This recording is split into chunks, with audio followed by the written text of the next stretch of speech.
प्रदर्शनी एवं उद्घाटन के कार्यक्रम में मंच पर विराजमान आधुनिक भारत के चाणक्य, हम सभी के मार्गदर्शक, माननीय केंद्रीय गृह एवं सहकारिता मंत्री सम्माननीय अमित शाह जी, एक बार अमित शाह जी भाई साहब का जोरदार तालियों से स्वागत और अभिनंदन करेंगे।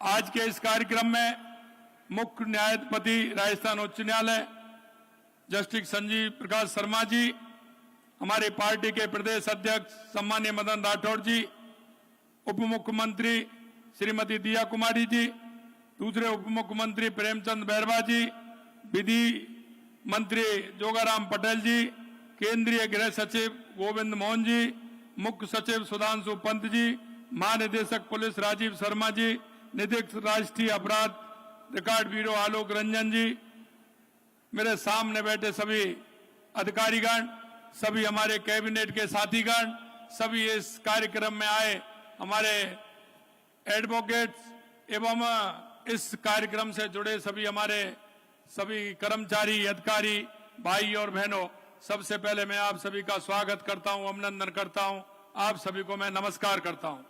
भाई और बहनों, आपने देखा आज हम नए कानून, आपराधिक कानूनों के संबंध में एक जागरूकता बढ़ाने तथा इसके बेहतर क्रियान्वयन के लिए एक नई शुरुआत कर रहे हैं।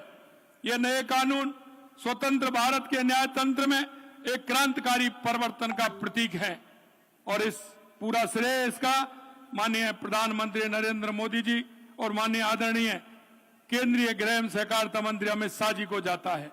इस ऐतिहासिक परिवर्तन के पीछे आदरणीय प्रधानमंत्री नरेंद्र मोदी जी का दृढ़ संकल्प, अटूट इच्छा शक्ति है, जिन्होंने यह संकल्प लिया कि भारत को उपनिवेशिक मानसिकता की हर पीढ़ी से मुक्त करना है। मोदी जी के नेतृत्व में भारत आज विश्व की चौथी सबसे बड़ी अर्थव्यवस्था बन चुका है और अब तीसरी सबसे बड़ी अर्थव्यवस्था बनने के लिए तेजी से अग्रसर है। चाहे सीमा पर संघर्ष हो या अंतर्राष्ट्रीय मंचों पर बातचीत हो, भारत अपनी शर्तों पर बोलता है। हम अपने राष्ट्रीय हितों से कोई समझौता नहीं करते। G20 की अध्यक्षता से लेकर संयुक्त राष्ट्र में भारत की भूमिका तक हर जगह विश्व को भारत की शक्ति का एहसास हो रहा है। यह मोदी जी की दृढ़ इच्छा शक्ति, राष्ट्र के प्रति समर्पण का परिणाम है।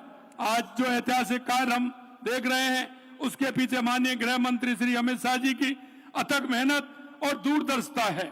माननीय अमित शाह जी के गृह मंत्री बनने के बाद भारत ने वे कार्य संभव होते देखे हैं जो दशकों से असंभव माने जाते थे। माननीय गृह मंत्री जी ने कश्मीर में धारा 370 समाप्त कर दी, जो 7 दशक पहले जो लंबित इस मुद्दे को हल किया है। नक्सलवाद को जड़ से समाप्त करने की दिशा में ऐतिहासिक कदम उठाए गए हैं।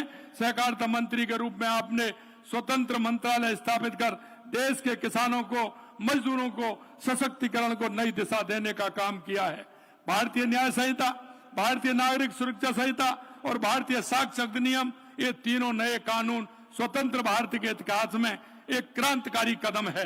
ये नए कानून आम आदमी के जीवन को आसान बनाएंगे तथा प्रौद्योगिकी के बेहतर उपयोग से न्याय प्रक्रिया सरल, त्वरित और पारदर्शी बनेगी। पीड़ितों के अधिकारों को इन कानूनों में प्राथमिकता दी गई है, जिससे पीड़ितों को त्वरित न्याय और सम्मान मिल सकेगा। महिला और बच्चों की सुरक्षा के लिए भी इन कानूनों में विशेष प्रावधान किए गए हैं। ये बात भी अत्यंत महत्वपूर्ण है कि ये कानून भारतीय मूल्यों, भारतीय संस्कृति और भारतीय समाज की वास्तविकताओं को ध्यान में रखकर बनाए गए हैं। हमारी सरकार ने नए कानूनों के प्रावधान को रूप में लागू करने के लिए पूर्णतः प्रतिबद्ध है।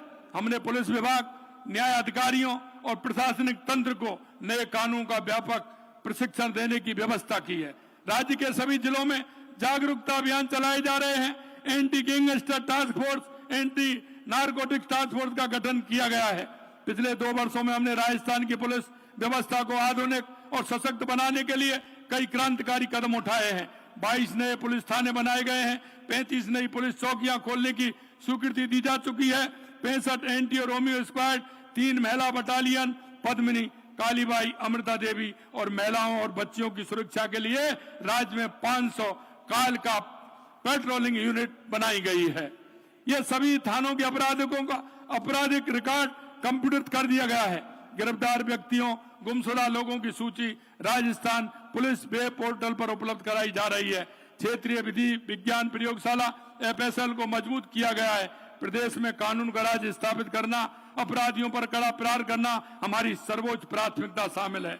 माननीय, मैं आपसे निवेदन करना चाहता हूं, विभिन्न योजनाओं का शिलान्यास एवं लोकार्पण का शुभारंभ आज माननीय हमारे यशस्वी गृह मंत्री और सहकारिता मंत्री जी के माध्यम से होने वाला है। हमने राजस्थान के इन्वेस्टमेंट में प्राप्त निवेशों में 4 लाख करोड़ रुपए के निवेश प्रस्ताव को ग्राउंड ब्रेकिंग हो रही है। इससे पूर्व 3 लाख करोड़ रुपए की ग्राउंड ब्रेकिंग हमारे मार्च महीने में हो गई थी। इसलिए मैं आपसे कहना चाहता हूं कि जिस तरह से राज्य के अंदर निवेश में राज्य के युवाओं को रोजगार के नए अवसर मिल रहे हैं, हमारी सरकार अभी तक 52,000 युवाओं को विभिन्न सरकारी पदों पर नियुक्ति दे चुकी।